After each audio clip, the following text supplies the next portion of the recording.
Hey, I hope this is good for you. No, that's good. Thank you. Have you ever done one of these things before?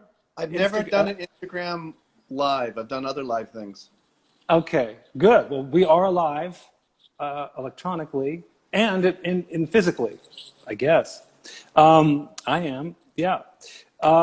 So, Greg, I just wanted to say we know each other from high school. Longer than I want to say. Which was, I think, maybe 10 years ago. And Yeah. then, Yeah. yeah. I just went through a really hard time. That's what's going on with me. So, and then the other thing that you are currently a professor of religious studies at UNC Greensboro. So, That is correct. okay. One of the reasons I mean, it's great to see you, and I've been missing you. We connected about 10 years ago, and it's great to be able to do it again. But also too, it's such an interesting subject that you do and you work on. So if it comes up, that's great, and if it doesn't, that's great too. I have lots of memories. We may go down memory lane. No. It's, I'm trying to think when's the last time we saw each other, and I think it was in D.C. But So that was that would have been like 12 years ago. probably Is that about right? 10. Yeah, about 10. Right. Yeah, yeah. Right after high school, right? Right, right after we graduated from, yeah, high school in Washington, D.C. No, but my son who's now 19 Oh, remembers. wow. Yeah, he remembers you and Kid to the point. Yeah, yeah. So you must have made a big impression on him because he doesn't. I mean that's he was fairly young, so Yeah, I he don't know was what he did. young. I think we just talked to him. We probably just like talked to him like a human, and sometimes people like that, when they're kids. I don't know. Uh, yeah, what could it be? We may have gone to a park together. Gosh. Did you guys come and visit? This could be a whole He showed me. episode of us just trying to remember things. That could be really interesting. Yeah, no. I remember you took him. You took us on a tour of the Guggenheim too, which he remembers. Okay, yeah, Because that sounds like he wanted to something I would have skateboard done. down. And He he wanted to skateboard skateboarded. down the ramp. A lot of people do. They actually, that ramp is very popular. Did I ever do that? I don't think I did on off hours. All right, so are you ready to doodle? Now, Ready to you, doodle. I have to that's, warn you. I actually do a lot of art, but I can't speak and do art at the same time. that's all right. It's gonna be a very boring. It's either gonna be. I told my partner this, and she said that it's gonna be a bad lecture and a bad doodle too. So everything, it's just the whole thing will I go. love it. That's what I want. We're Right. not Well, here. Well, one of the things about Doodle with me is we don't care about any final products or mastery of any kind. So we're fine. Because doodles are just how we make marks, nothing more than that. So we'll see if we can get some grunts out while we also are drawing. That'd be great. I prepared an apparatus so I can. All right. Would you like to explain your apparatus to Uh, folks in the studio audience? And also, this is also a sign to other people. Hi. This is a sign to other people that you can grab your paper and your pencils and get started with us. And as you know, doodling, ooh, look at that pad. Doodling can be any kind of definition of drawing that you want it to be, as well, any materials. And just have fun and relax and listen to our scribbling or maybe some things we say. Who knows? We'll see what happens. Okay. so can you see my pad? I can see your pad. Yeah, looks good. Now I'm gonna get my All right. apparatus going here. Let's see. All right, and I'm gonna turn this way. People can look at my as we get started. People can look at a window. All right. I have an arm that I use, and so I haven't figured out a graceful way to actually transition. But until I get that really big TV money, I just don't think we're going to do anything different than what we're doing right now. And Greg, I remember that you were an art major. I was We, my undergraduate degree is actually ended up being in filmmaking, but Right. Great. I Yeah. through the pandemic, I didn't paint for a long time. I'd say I probably took 7 years off, but during the pandemic, I painted a lot actually. Really? Yeah, I Did just you? thought, And what made you get started to do that again? I don't know. I think it was just I tend to be kind of a hyperactive person, and I think the pandemic slowed me way down to the point where I was able to get into a slow enough space to paint. I need to have lots and lots of free time to paint. I, Yeah. Yeah.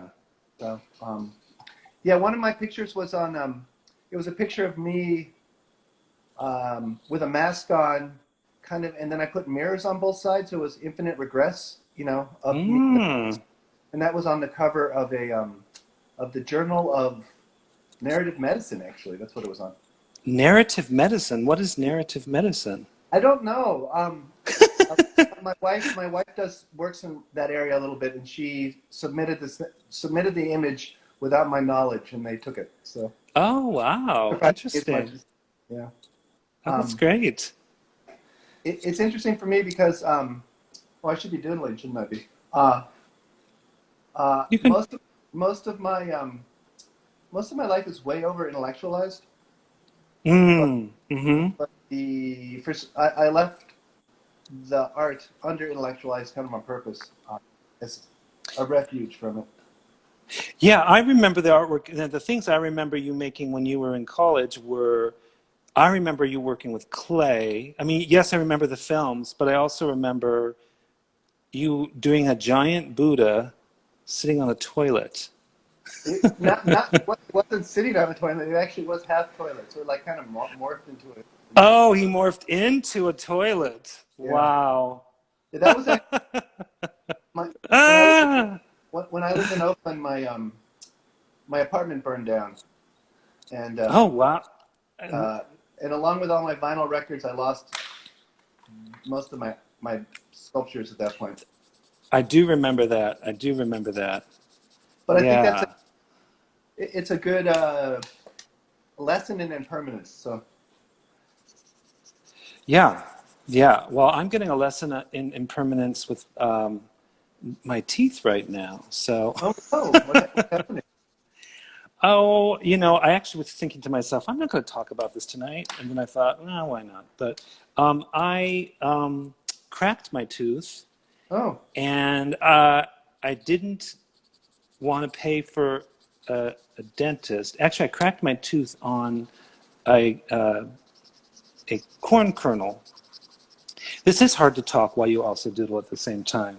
Um, and I thought, it's fine. I'll just take good care of it and nothing will happen. And then 6 months went by and it was like, oh, it's infected now. So, oh no, um, well, it's my own denial. So it's a combination of denial, decay, and impermanence, like you were talking about.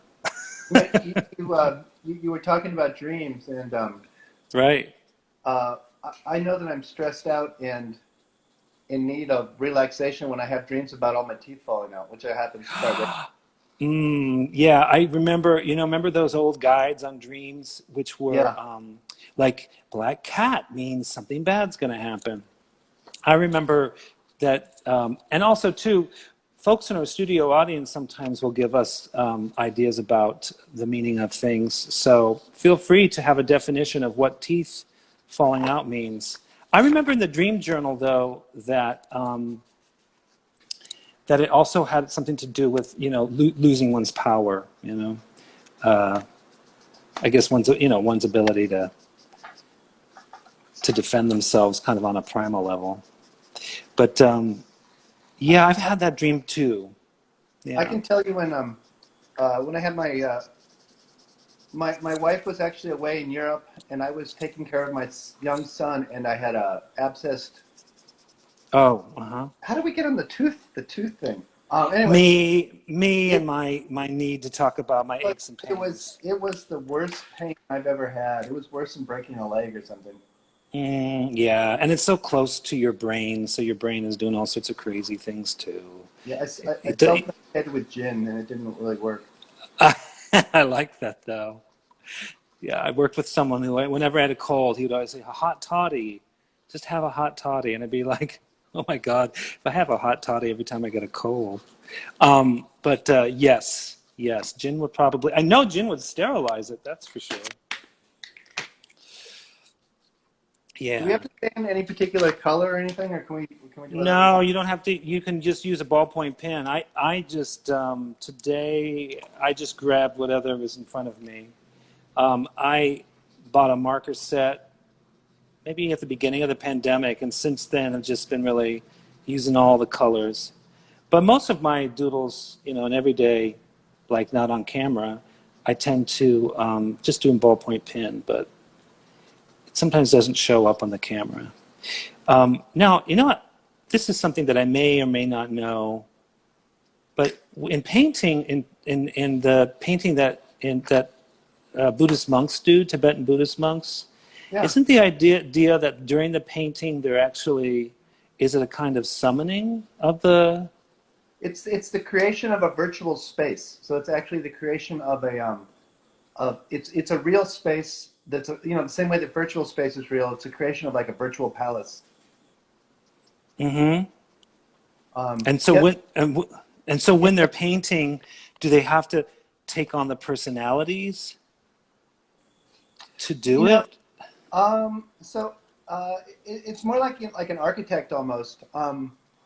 That the person that for my dissertation I did a lot of thangka painting or palba painting because it was actually Newar, which are the ethnic group of the Kathmandu Valley, and he was almost Uh-huh. um, like a psychiatrist or a psychologist.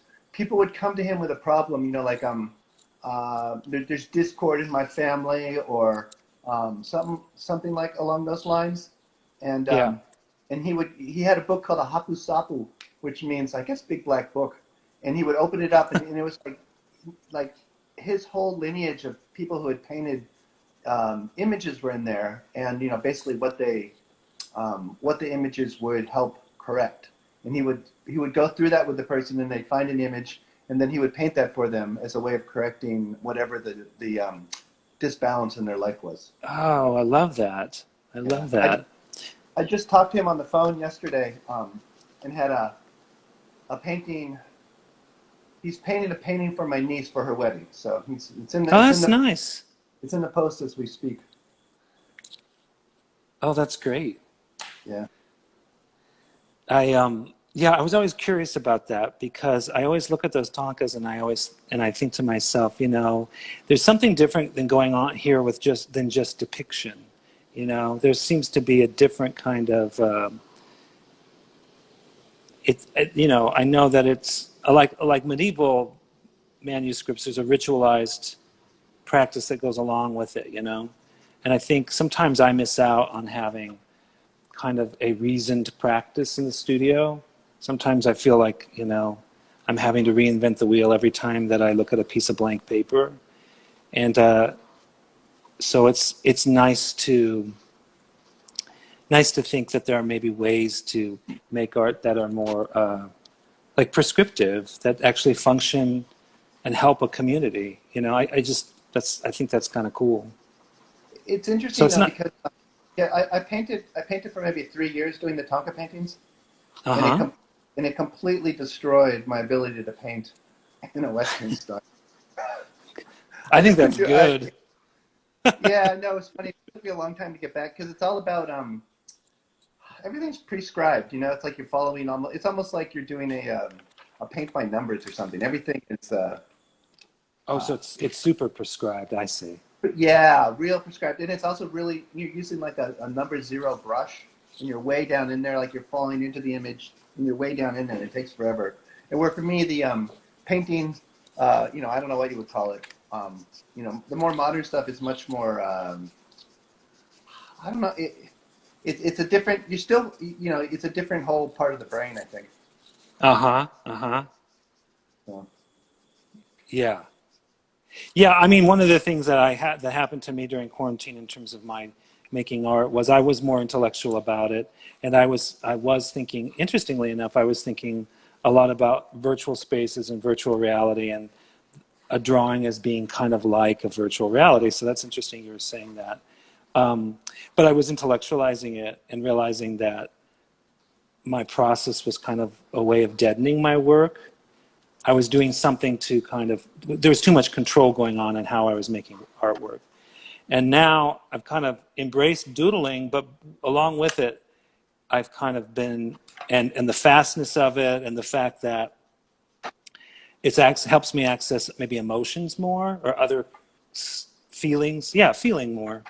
But along with that comes kind of like a denigration.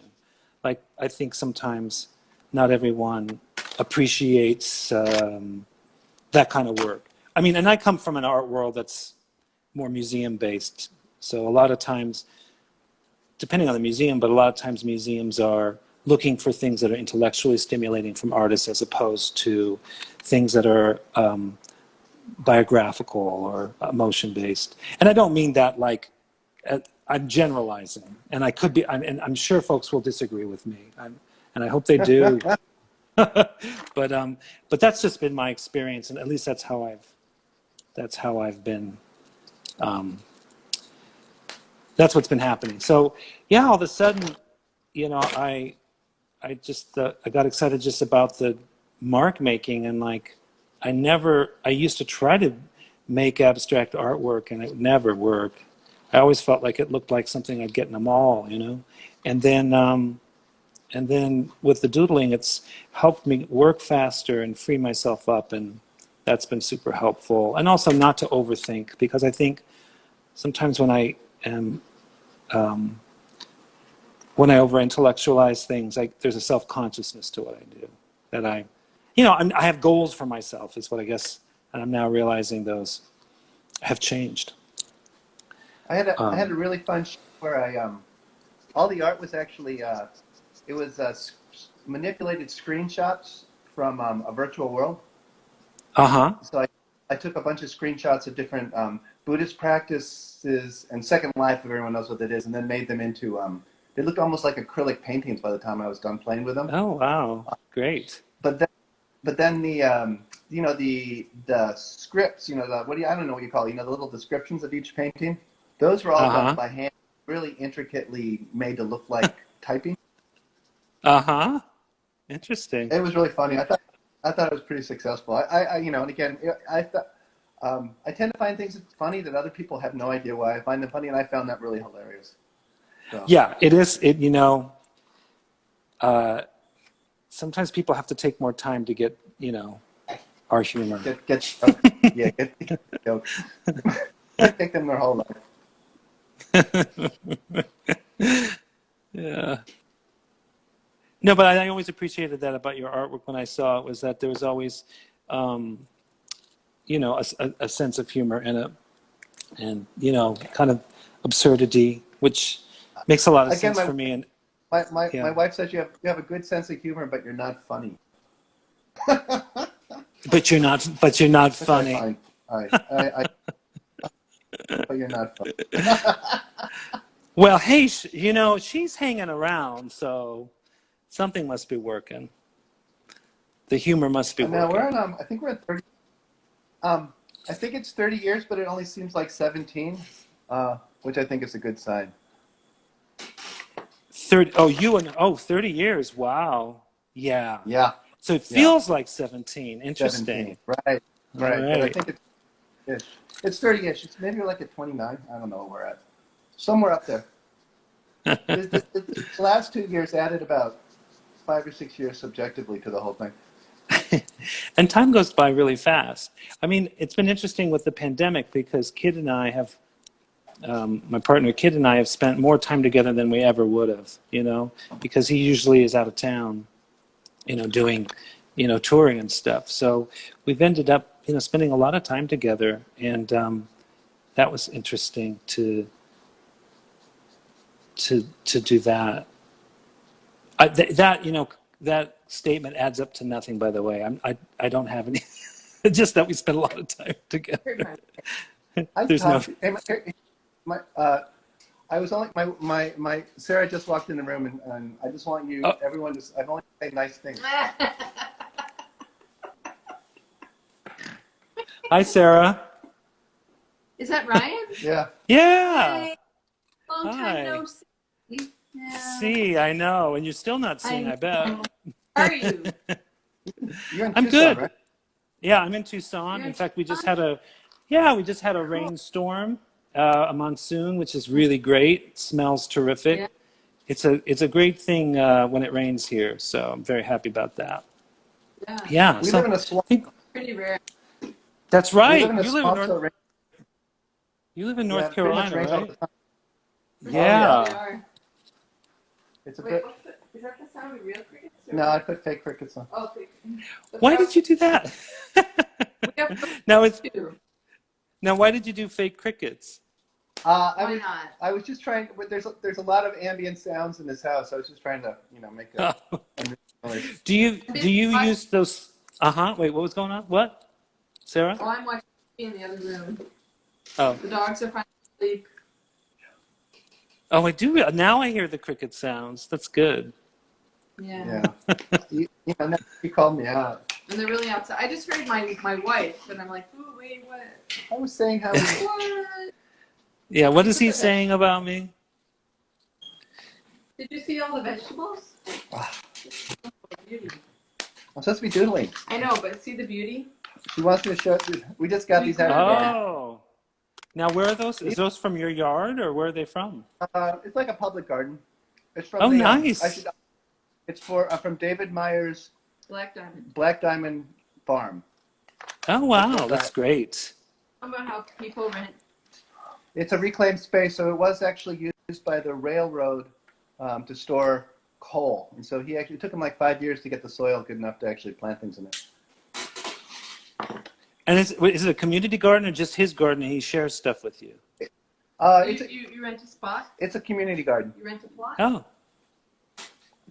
Pretty cool. cool. Yeah. That's great. I know I've been enjoying food more since the pandemic, partly because kid did a lot more. We were eating out more, and then we started eating in, and I started appreciating just like things that were cooked at home. I know. That's nice. Doodle on Oh, them. show them the tomato. I can do. Wait, there's a face on that tomato. Hey, let me see that face. I love the green at the top. It looks kind of like he has bangs or something. Yeah, it's a Cherokee purple. I don't know if that's a local one or not, but No, I don't think we have Cherokee purple here. Any locals, any Arizona locals can add in if we have Cherokee purple tomatoes here. But so I'm noticing that you're able to speak and doodle at the same time, Greg. So I think you were fine. I have lots of practice at meetings. Oh my God, That's you're live. It's so weird. Wait, sorry. Yeah, just let me doodle there. Help me. So, I feel like we should talk a little bit about good and evil. I know that's maybe not a lot of time, but what are your feelings about it? So About what? good and evil. It is Just general statement about it. So we hit Oh, wow. so we hit our theme. I'm just joking. I'm joking. what is? Go in the other room. She's out.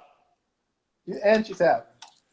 I can never decide which of us is the straight person, In the Well, I would imagine that both of you are at this situation. Yeah. So my current project that I'm working on is on video games and the problem of evil, and it argues that video games are a vernacular theodicy. A theodicy are narratives which cultures tell themselves about why there's evil in the world, and by vernacular, I mean it's not something that's done for elites, but it's something done in popular culture. Right. So basically my argument is that after World War II, there's a pulling away from notions of evil at the elite level for a number of reasons. And so a lot of it goes into popular culture, so you end up with horror films and things like that. But then video games, because you have both immersion, so you're immersed in the game when you're playing it, and there's also interactivity, so that you are the one who has to decide morally what actions to take in the game. And that it's a place for people to work out that stuff. And that's So you the so you think of it more as like a cathartic kind of thing, where people kind of get to live out a fantasy, I but think it's also, more. Yeah, go but ahead. wouldn't you say that video games are also, I mean, weren't those military training? I mean, video games at first were military training simulations. So could we Yes, also say that folks are being trained to to to consider kill people. these No, no, kinds no. of issues? So, no, so I think you're totally right. And for me, it's not some. It seems to be a medium in which notions of evil and then actual evil acts are played out to a great extent. Um, Yeah. and it's like American's Army, which is the one that's run by the U.S. military. You basically get on there and you are part of an American military squad hunting down terrorists. But then Wow. the people that you're hunting down are other players who see themselves as American and they're hunting down terrorists who you're a terrorist for them. So you're always Oh, an American down wow. the other. Yeah, so it's just amazingly. I, and again, I don't make normative judgments about it so much. I'm just interested in how it plays itself out, kind of discursively. Well, I'm just interested in, in terms of it as a phenomenon because it's something that happened in my own time. Like, I remember Dungeons and Dragons and, that being something that people did in high school. And then it kind of evolved into a lot more of an intricate kind of, um, Some of us you still know, play Dungeons and Dragons. oh, yes, yes. I'm not saying that people aren't Yeah. playing them, but it just more like it was something that was a paper game and then it became kind of virtual through technology. The Yes. other thing, yeah. And yeah, so what was it? Oh, I forgot what I was going to say. But the other thing too is even in film, I'm seeing films more and more becoming like video games. So they're dealing with the same themes. Um, and I find There's that a very interesting. I think there's a shift in how people use media. So you and I don't know if you claim to be an Xer or not, but I claim to be an Xer, and we still that generation still tends to consume narratives as a whole. Mm-hmm. Mm-hmm. People generations after that tend to use narratives almost like a database where they're pick and choose stuff from it that they want to use for their own identity. Mm-hmm. I think Interesting. there's a generational shift in how people actually consume media, and that's Interesting. yeah. There's a great book called Otoku Database Animals, which is about Japanese fandom and basically different strategies that people use it for. Interesting. Yeah, I mean it's such an interesting for me. It feels like a phenomenon, but for most people, they grew up with it. But like I was when I'm on a when I go to the gym, I watch movies. They have a movie theater that you can run. Those of you who've heard this heard me talk about this before. There's a movie theater in my gym where you run on a treadmill and you watch a movie. It's kind of interesting, and they were doing Star Wars, and I was like, this is so weird how it felt yeah, I mean I could see the influences of video games on the later Star Wars. Yeah, I think so. And again, so it's a different narrative structure. There's also this notion of transmedia, so that like something Uh-huh. like the Matrix franchise, to Yeah, understand the whole, yeah. got to play. Not you can't just watch the movies. You also have to play the video games. And there's certain points, particularly in the second one, where you're like, why is this going on? But if you play the video game, you know why the person shows up at that point. Because if you play the video game, you spend like hours and hours trying to get there. So in some ways the movies are a celebration of your experiences in the video games. Oh, that's I interesting. think it's transmedial, so that it's a narrative or it's a fantasy scape or a narrative that plays itself across a number of different media, and it's not just isolated to one. Do But you and again, yeah, go oh, ahead. go ahead. I'm sorry. I just started to make a connection to conspiracy theories in this for some reason, in that people develop myths and based on little fragments of information they get from the internet, and then they No, develops into a conspiracy.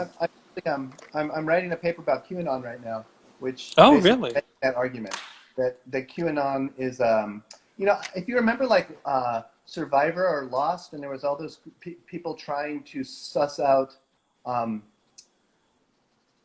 the hidden conspiracy in those things, and so QAnon really, again, I do think it's evil, I don't think it's an innocent thing, but I do think that it uses a lot of the same media practices as that kind of that. So I think without, so it's not, it's unique in the fact that it got so far, but it's not unique in how it's structured.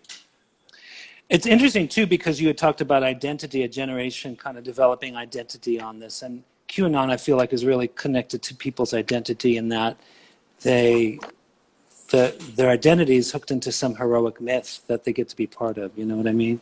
And yeah. So it makes it's a way of feeling like you're part of something bigger than yourself.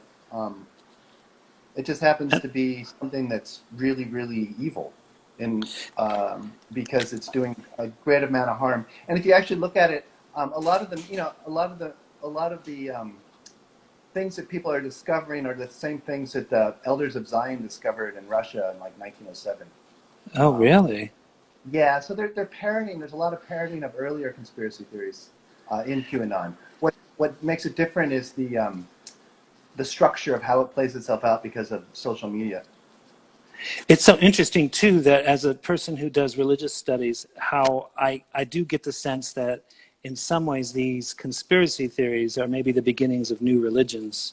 I think they yeah, and again for me, religion's almost more a way of discussing the world and objects out there in the world. And the New York Times has had they're saying that something like 15% of the population believes in QAnon, which makes it the second largest religion. Oh my God! Wow. So that's actually America's religion. Yeah, it's almost as homegrown as Mormonism, but interesting. Yeah, so I don't know. It's interesting stuff, but again, I do think it's dangerous, and I do think it's evil, in the sense that it's doing a lot of unnecessary harm to people. Right. I don't think that people. What's that? Yeah, go ahead. Oh, I don't think that. No, I guess it's an interesting thing. I don't hear people use the words good and evil very much anymore. Like you saying something is evil, that was a very strong statement for me, But in some ways, maybe it's an important thing for people to say, to define it, because I've only heard it defined in terms of condemning others, like who don't belong to a church or something like that.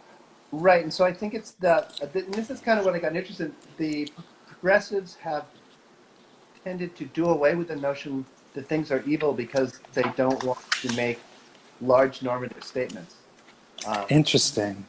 But the problem is people, conservative and reactionary people, on the other hand, have no problem at all calling everybody evil. Right. So in a sense, you're giving up. I think it's a word that needs to be reclaimed in such a way that it's more, it's more defined more precisely, and basically I think it's the notion of evil. I think is something that progressives need to reclaim, and like Hannah Arendt, I think is a good place to start with that. Notions of moral evil, I think are good places to start with that. Yeah, interesting. But also, I'm an academic, so in the end, I just find it really interesting to think about. Right. Yeah. But there's also a lot of fodder for that in pop culture, too.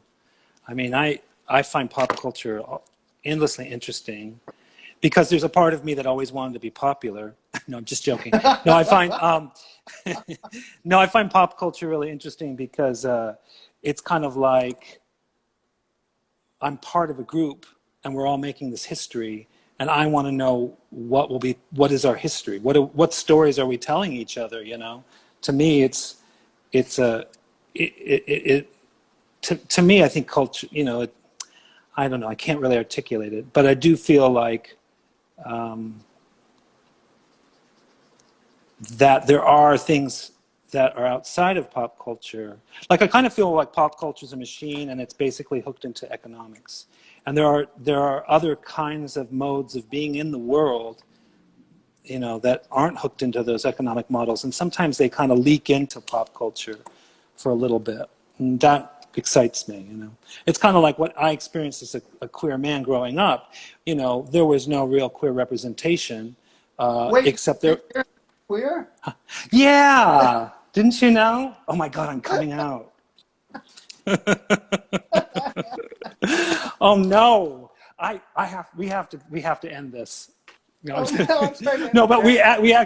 we do actually have to end it. I just had to, but all I was going to talk about is Paul Lynde. So just Paul Lynde was not out as a gay person, but was sending signals through pop culture that there were other ways of being in the world. And that to me kind of got me started to thinking about all these different manifestations of like who people are, you know, through pop culture. So, yeah.